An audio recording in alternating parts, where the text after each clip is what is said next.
کوئی شخص یقین کے ساتھ نہیں کہہ سکتا کہ اب حالات کا کیا رخ ہوگا، اس لیے کہ ظاہر بات ہے قرآن مجید میں مستقبل کے بارے میں خود حضور سے کہلوایا گیا، وَإِنْ أَدْرِي أَقَرِيبٌ أَمْ بَعِيدٌ مَا تُوعَدُونَ۔ لوگوں مجھے معلوم نہیں ہے کہ جس بات کی تمہیں خبر دی جا رہی ہے وہ قریب آ چکا ہے یا دور ہے۔ وَإِنْ أَدْرِي لَعَلَّهُ فِتْنَةٌ لَكُمْ وَمَتَاعٌ إِلَىٰ حِينٍ، اور میں نہیں جانتا، ہو سکتا ہے اللہ کچھ اور مہلت دے دے تمہیں، اور کچھ اور آزمائش جو ہے اس کے لیے تمہارے لیے کوئی اور مہلت عطا فرما دے، ہو سکتا ہے۔ تو میں بھی کسی دعوے سے نہیں کہہ رہا، لیکن دو امکانات ہیں۔ امکان نمبر ایک کیا ہے؟ ابھی عالم اسلام کا ایک سالڈ بلاک ہے جو یہودی ورلڈ آرڈر کی نگاہوں میں کھٹک رہا ہے۔ میں کھٹکتا ہوں دل یزداں میں کانٹے کی طرح، اگرچہ ان کی اسٹریٹجی کیا ہے، ایک ایک کر کے ان کے حصے بکھرے کر کے تیا پانچا کرو۔ ابھی وہ بلاک کون سا ہے؟ ایران ہے، افغانستان ہے، پاکستان ہے، اور روسی ترکستان سے آزاد ہونے والی جو ریاستیں ہیں، یہ ایک سالڈ بلاک۔ یہ عجمی مسلمان عربی نہیں، عربی گئے، یہ نوٹ کر لیجئے، اس لیے کہ عربوں کو اللہ نے فضیلت دی تھی، محمد ان میں سے تھے صلی اللہ علیہ وسلم، یہ رتبہ بلند ملا جن کو مل گیا۔ لیکن ساتھ ہی اللہ نے دھمکی بھی دے دی تھی سورہ محمد میں، ان تتولوا یستبدل قوما غیرکم، اگر تم پیٹھ دکھا دو گے اس مشن کو جو ہم نے تمہارے حوالے کیا ہے، تمہیں ہٹائیں گے، کسی اور کو لے آئیں گے۔ اور یہ بات ہو چکی ہے 13ویں صدی عیسوی میں، 1258 میں جب سقوط بغداد ہوا ہے، عربوں کے ہاتھ سے عالم اسلام کی قیادت چھین لی گئی، معزول کر دیا۔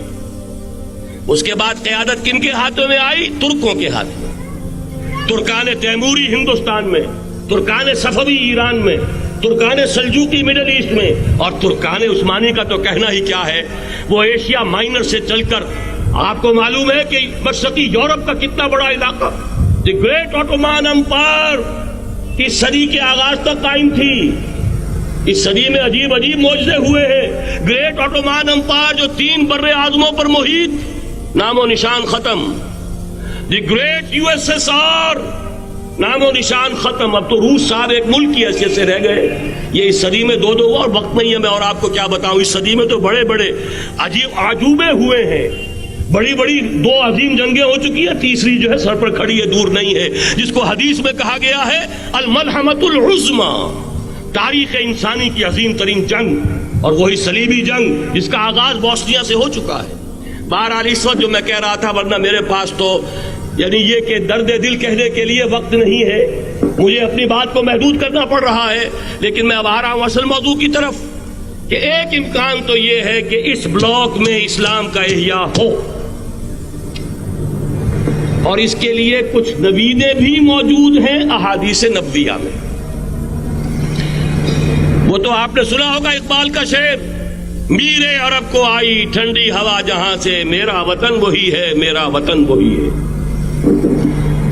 حدیث میں آتا ہے یخرج ناس من المشرق یؤتون للمہدی، یعنی سلطان ہی، مشرق سے فوجیں نکلیں گی کہ جو کہ مہدی کی حکومت قائم کریں گی، اور یہ ہوں گے حضرت فاطمہ کی نسل ہی سے رضی اللہ تعالی عنہا، لیکن عالم عرب کے اندر پھر ایک طاقت بن کر ابھریں گے، باطل کی قوتوں کے خلاف جہاد کریں گے، لیکن ان کو مدد آئے گی 2 طرف سے، ایک زمینی مدد آئے گی مشرق سے، ایک آسمانی مدد آئے گی، عیسیٰ ابن مریم کا نزول، حضرت مسیح علیہ الصلوۃ والسلام جو زندہ آسمان پر اٹھائے گئے تھے نازل ہوں گے، اور در حقیقت ان 2 مددوں کے نتیجے میں پھر یہود کا قلع قمع ہوگا، اور یہی گریٹر اسرائیل ان کا گریٹر گریو یارڈ بن کر رہے گا، عظیم تر قبرستان بن کر رہے گا۔